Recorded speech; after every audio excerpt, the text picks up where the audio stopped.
So, kiddos, what we're going to do today, we are going to have a little conversation about what kind of power level is appropriate for your government to have.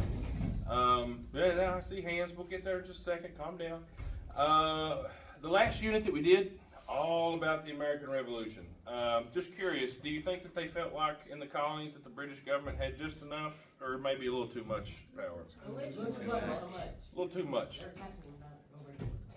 Absolutely, and we'll get into that in just a second. So, how much power should the government have? Like, what do you think is an appropriate level? As much as it needs. As much as it needs. That's a good answer, Anthony.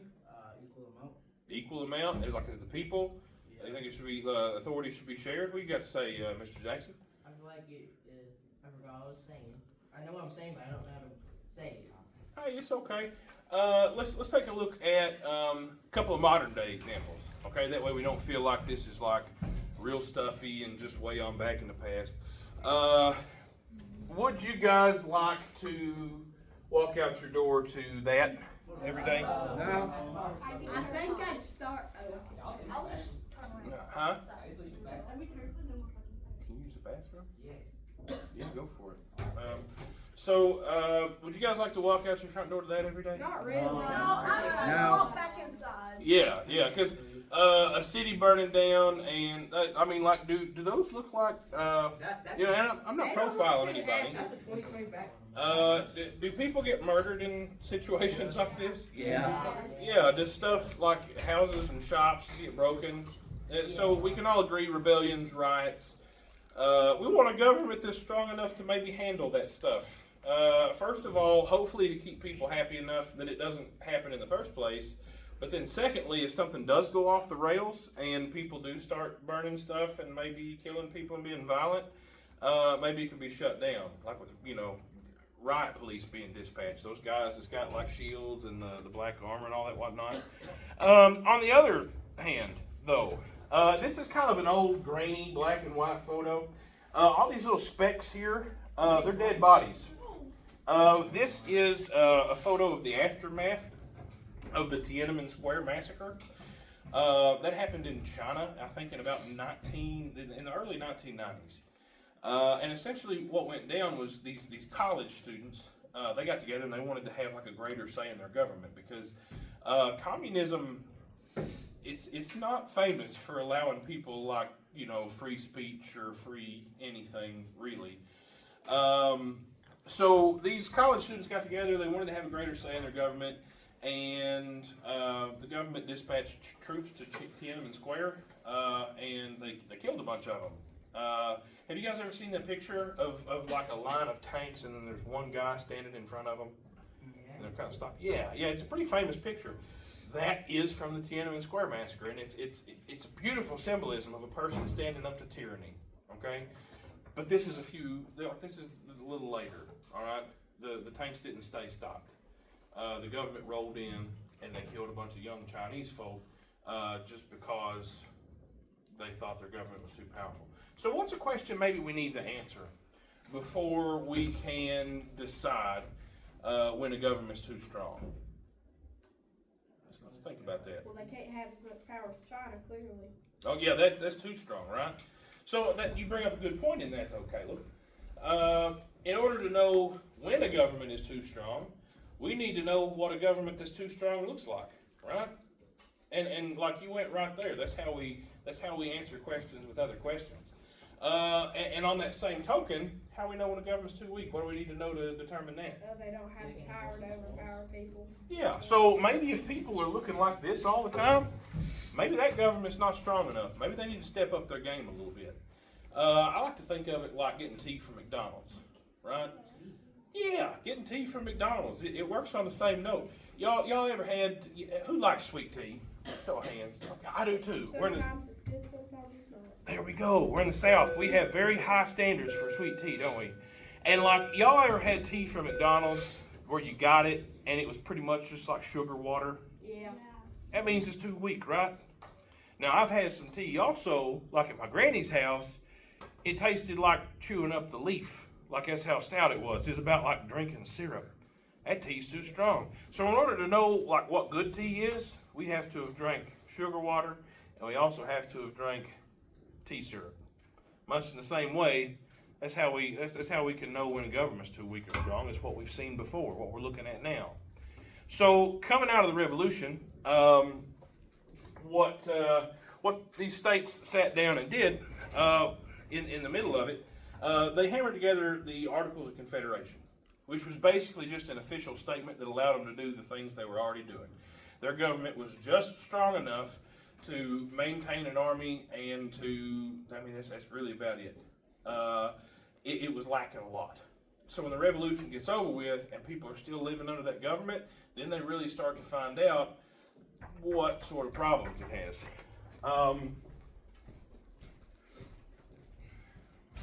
It doesn't take long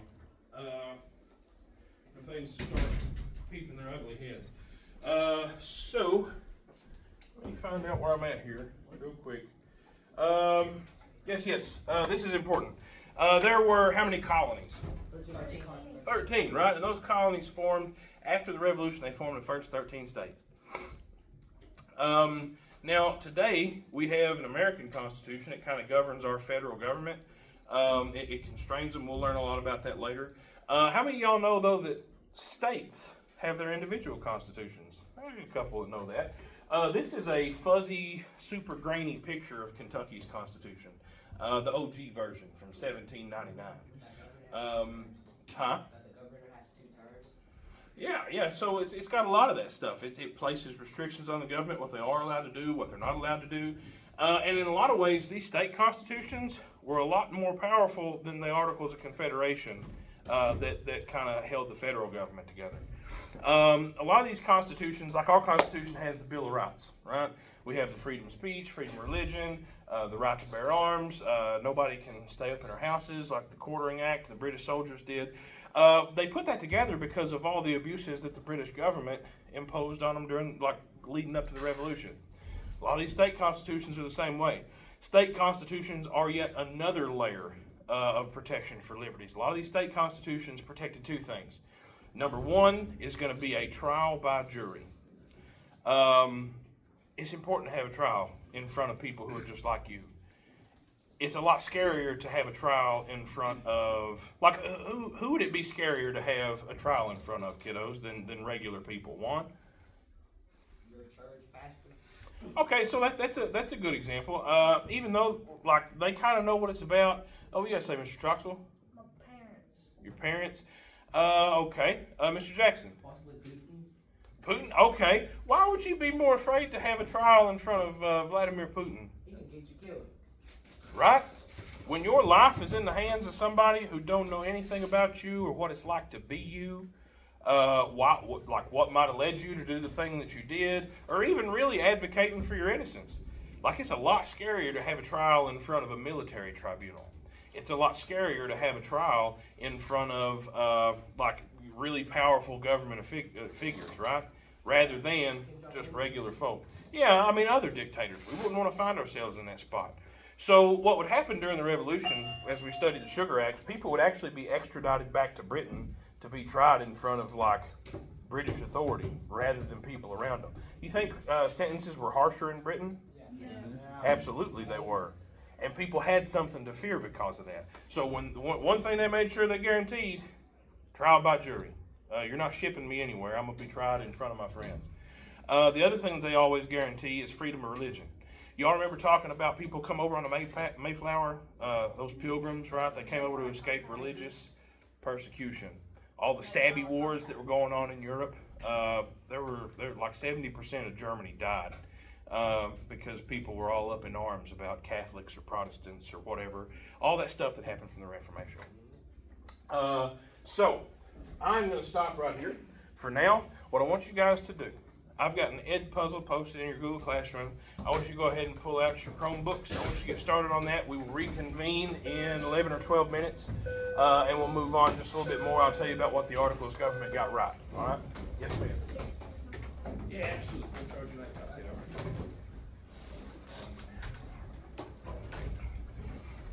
I'll be moving around. If y'all need anything, just raise a hand, all right? Yeah, you might also have to move one. Let me start the Chromebook. So many chargers needed. Where did my truck? This is a weird looking one, but it'll I'll work. take that. Yeah, one, you can move over there to that table. It's a really short cord. It might work back there. That's fine.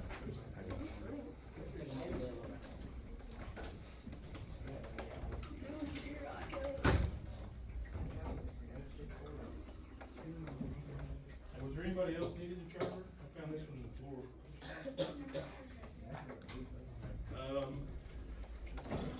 Mr. Rose, you might have to come back here to the no-no desk, sir. I'm running out of seats.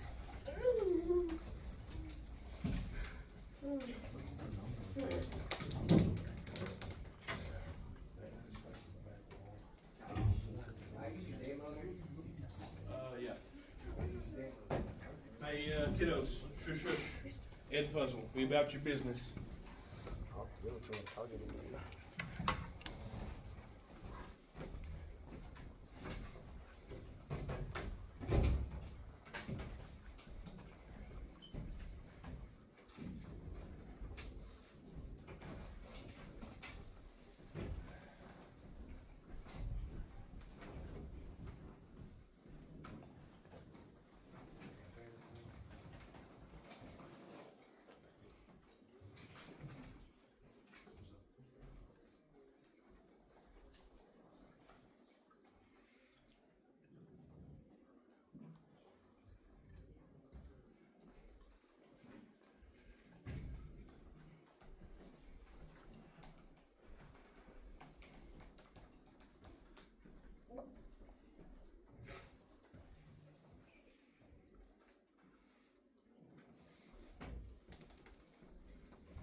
kiddos, that is about all the time that we can devote to that. 11 or 12 minutes. Y'all have been working on it. Should have been time to finish it. So go ahead and close your Chromebooks if you don't mind, kiddos. We will have another assignment a little later toward the end of class. One thing you should learn from that video. There were a lot of problems with the Articles of Government. One of them is that they didn't have the ability to tax. Why is that a problem, Juan? Because in case of war, they ask the states to tax, like, give us the money that can tax. Because you can simply say, no, I don't want to give you money at all. Pretty much. I mean, you had to volunteer money. That's not going to be a very strong federal government. Give me what do you got, Mr. Jackson? They couldn't pay their police force, their EMS, their military. Absolutely, and that's actually a problem we're going to talk about a lot at the end of this lesson. Good forward thinking, sir. I mean, if a government doesn't have the ability to tax, where does its income come from? Oh, whoa, right? They're broke. I mean, maybe you get some off of a tariff. What do you got to say, Mr. Jackson? They get their money from just going around asking for it. Oh, yeah, you got to beg for it. So, you guys heard a lot just now about why the Articles of Confederation was bad, why it was weak, a lot of the problems that it had. I would like to take this opportunity to tell you about the one thing particular, the thing that it got the most right, all right? The Articles of Confederation government's one source of income came from privatizing land. Does anybody know what the word privatize means? Mr. Troxel? Like closing it off from the people. That's one definition. Can anybody think of another one? A kind of a more of an economic definition. Is it kind of like where they like give you the land and like you have to pay on it or something? Like we learned on that like 7th grade or something. Yeah, good. It's where the government sells people land. It goes from being under public ownership of the government to ownership of an individual. And this is one thing that they had to do in order for anybody to even sign the Articles of Confederation. I want you guys to see a map. These states are going to look a little different than maybe what you're used to seeing. These are the borders of these first 13 states now. There was a time, though, where the borders of those states, right after the Revolution, kind of extended all the way to the Mississippi. All the land that the British government had just handed them, everybody started grabbing it up really, really quick. So in order to sign, to ratify the Articles of Confederation, everybody had to give all this up. And it was in the hands of the Articles government. And what the Articles government would do was to privatize this land by selling it. They did so by dividing it into townships. Okay? This is going to be something that's really important to remember later, because it's absolutely going to be on a test. These townships were surveyed and separated out into grids. 1, 2, 3, 4, 5. 1, 2, 3, 4, 5.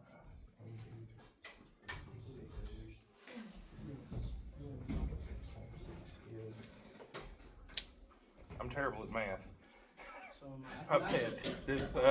We need to get Mr. Shelton in here so he can show me how to make a 36 by 36 grid. Anyway, this is essentially what it would look like. Okay, this is a 36 by 36 plot. All of these squares are the same. The Articles of Government passed the Land Ordinance of 1785, which basically laid out a way that we could expand westward.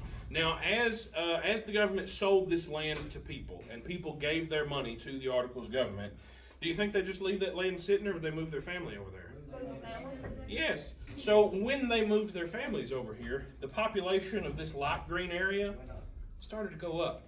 And the thing that they laid out in the land ordinance was that when a region got a population of 60,000 people, they could apply for statehood, which means they could have a seat at the table for decisions that would be made for this newly formed United States.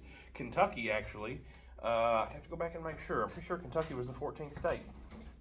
That's a little free bit of information on the side. But what they would do with these townships, as I said, it's 36 by 36. One of them, at least, would be set aside for a public school, because the Articles of Government knew that public education was going to be really important going forward. We couldn't continue to have a government of the people, by the people, for the people, if the people were not educated enough to take part and engage in that government. Education's super duper important for a society.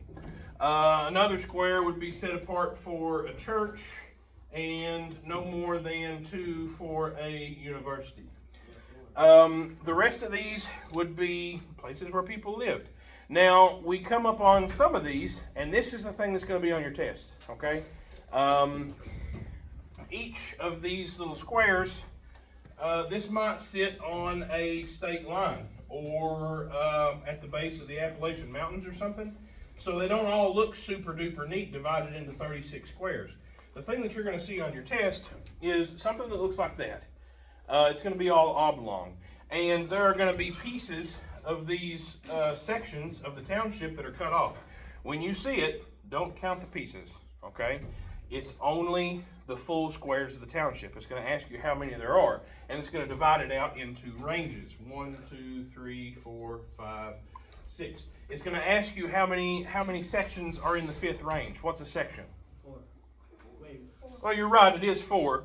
One of these little individual plots is a section, okay? There are 4 if we don't count the piece. You guys are good and prepared for that. Just file that away somewhere in your memories. I believe in you. You can do it. So, that was a township. That's how they handled westward expansion. That's how new states joined the Union. We'll go back into talking about, 2 seconds, got a phone call, kiddos.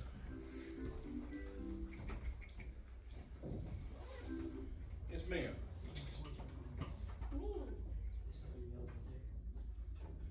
I do.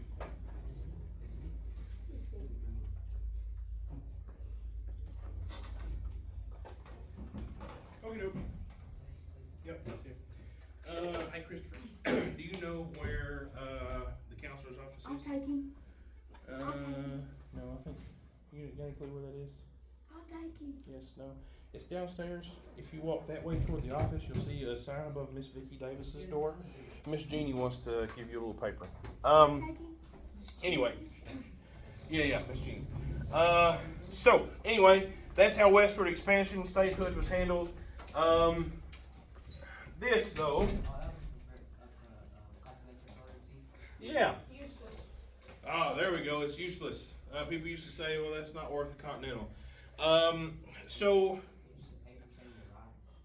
there we go. Let's have us a little economics lesson on the side, real quick. Okay. Oh yes, we're all super excited. Money, in a traditional sense, especially back in the day, what gives money its value? Government? Yeah, in some instances. And a lot of times it was gold. Yes, absolutely. So money generally is backed up by something. Money that's backed up by gold. We used to operate in the off the gold standard in this nation. President Nixon actually abandoned it in the mid-70s.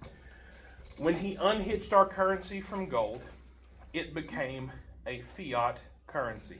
That's what this is known as. It is FIAT. Yeah, money that's backed up by a promise. And y'all got people in your lives that you absolutely would not loan money to? Yes. Yeah, I see a lot of hands. Just like you wouldn't loan money to Anthony.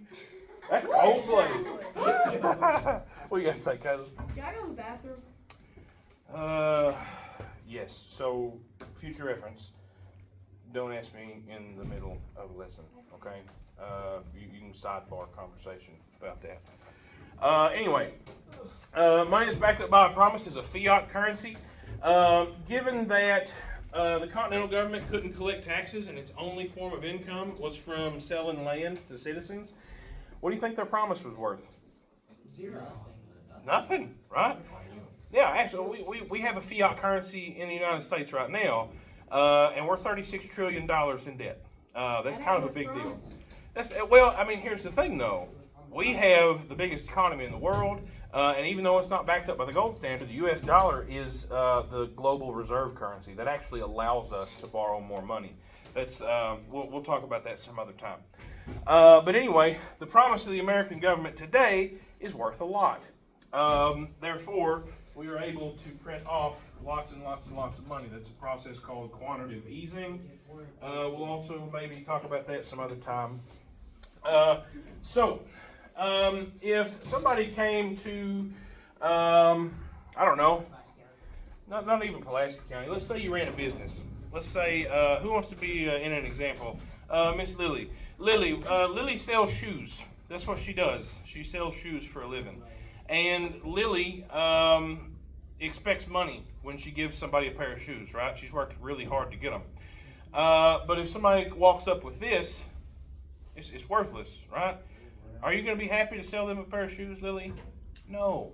But this was the only version of a federal note that they had. So what might you do if your federal money, your dollar, isn't worth anything? You throw it away. What's up? And that's actually what a lot of people did. They went all the way back to trading. It set economics back like a really, really, really long way. And some stuff that ended up happening is states started making their own currencies. So that's a really big problem. Because if Lily sells shoes in Massachusetts and Mr. Abe Sweet comes to buy those shoes, but he doesn't have Massachusetts money, he's got Georgia money, how do you determine what to sell those shoes for, Lily? Nobody knows.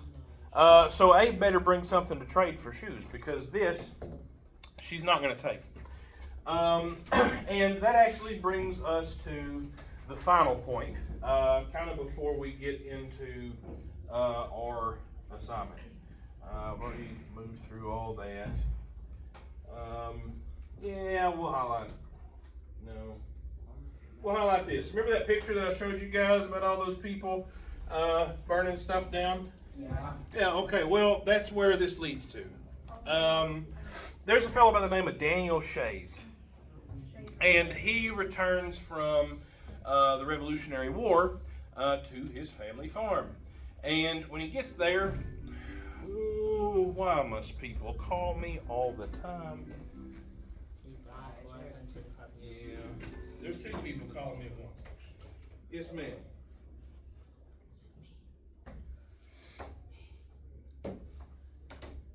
I do.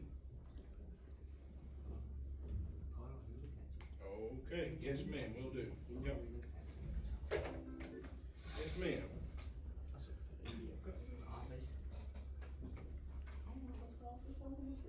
Oh, sure. Yes,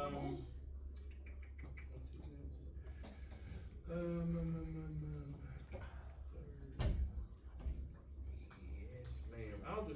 I'll do that. Yes, ma'am. Will do.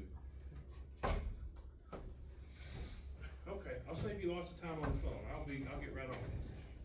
All right. Thank you, ma'am. Bye.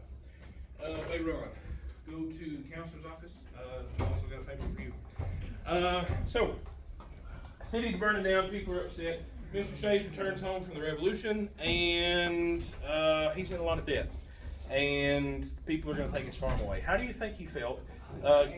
Yeah, for sure. Because he just spent years risking his life so America could be a thing. And now that America that he fought for is looking to take away his livelihood. And to add insult to injury, given that we just talked about fiat currencies and money based on a promise, I showed you guys that continental currency. The continental government actually owed a lot of these soldiers lots and lots and lots of money. So what Daniel Shays comes back home to is a situation where the government owes him, let's just say $20,000. And somebody is ready to take away his farm because he owes $600 that he can't pay. That's BAD, capital BAD. What's up, Mr. Troxel? Isn't that the Shays Rebellion? Yeah, that is Shays Rebellion. That's what it's called. So a lot of supply and demand stuff is tied up in this. If you've got like a big standing army and it's floating around, it's having to fight people, what's that army going to eat? Food. Where's that food going to come from? Houses, farmers, yeah, farmers. So when your supply of food is going down because these farmers left home and they left their wives there, and the demand goes up, what happens to the price of food? It goes up, right? About like right now. Yeah, so when all those soldiers come back home and everybody starts growing their own food again, supply of food goes up, demand for food goes down because there's not a big army to feed anymore, is there? So what happens to the price of food? Price go down, son. Yeah, and when you're used to selling this stuff and making really good money and taking out a loan to expand, when the bottom falls out of the market right after all these people return from a war, it sets up a nightmare. And the government wasn't strong enough to intervene economically and keep it from happening. So people had to summon up state militias. They had to go put this rebellion down. And after Shays' rebellion, the common thought was, hey, this ain't working out. We need to do something. We need to change up our government. So they actually got rid of the Articles of Confederation.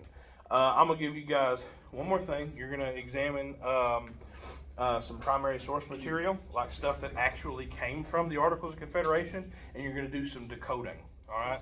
You're going to look at, and the language is a little old, some of it's kind of tough, but I believe in you guys. If y'all need to Google something, absolutely Google it. If you need to ask me a question, that's fine too. I'm going to give you all the rest of class. You've got about 7 minutes because we're running on that adjusted schedule today. You got about 7 minutes left to work on this. Whatever you don't get done, bring it in. You can work on it as homework. I'll help you with it tomorrow, all right?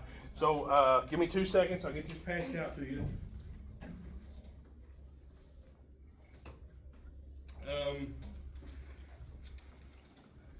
One, two, three, four. 1, 2, 3.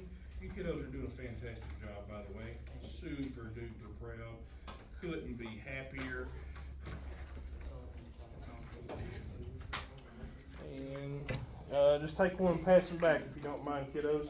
Like I said, if you don't get done with it, we will pick it up tomorrow. Running on just adjusted schedule today can be tricky. Yeah, go ahead. It's basically if you have Smart basket.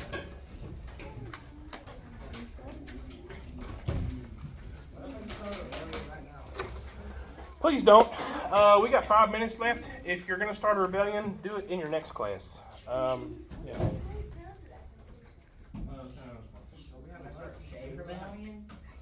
Just turn your attention to the paper, kiddos. Turn your attention to the paper. Shush, shush. We are almost out of time. Use what we have wisely, please.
All right, kiddos, y'all only got a couple minutes left. Go ahead and start packing up